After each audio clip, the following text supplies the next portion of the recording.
অত ঝড়ে গিরবে ফেলে আর হেত যখন দেখছি রে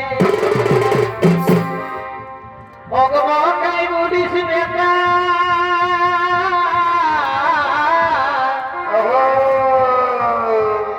অগমকাই বলিস বেটা পরি তোর জনম সবুর করে রে তোর জন্মে ছলা হাঁটু অসবর করে রে তোর জন্মে ছলা হাঁটু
আপনি আমার মেয়েকে বিবাহ করার প্রতিশ্রুতি দিয়েছেন সে আমার খুব অমত হয়েছে যে আমার মেয়ে হলো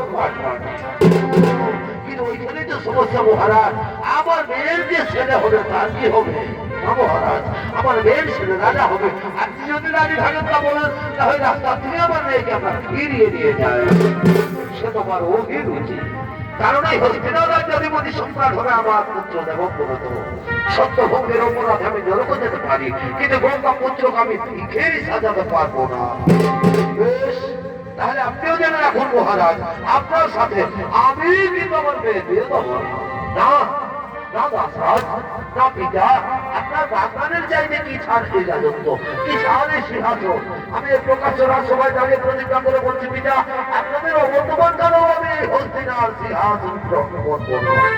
আর প্রতিজ্ঞা করে বলছি ওই বাড়ির গর্ভজাত সন্তানকে আমি নিজের হাতে হস্তিনার সিংহাসনে প্রতিষ্ঠিত করবো তুমি রাজ্যের ভাগ দেবে না সোনার ছেলের মতো কাজ করেছো আর তোমার যে ছেলে দাসরাজ আমার তো এখনো বিয়ে হয়নি দাসরাজ বিয়ে আজ হরিকাল হবে আর বিয়ে হলেই ছেলে হবে ওই ছেলে যদি আমার কাজের সিংহাসন থেকে টেনে ছুঁড়ে ফেলে নেই তখন কি হবে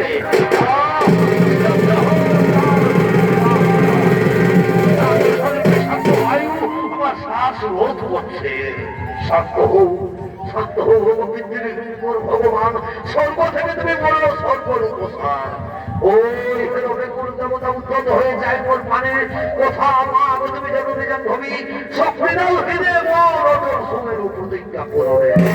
সাক্ষীটা দেবতারি কর সাক্ষীটা চন্দ্র সূর্য গ্রহ তারা আজ হতে মস্তিষ্ক করিলাম সার আজ হতে পৃথিবীতে ভাষা কেহ না হবে আমার আজ হতে পৃথিবীর সমস্ত রমণী আমার জননী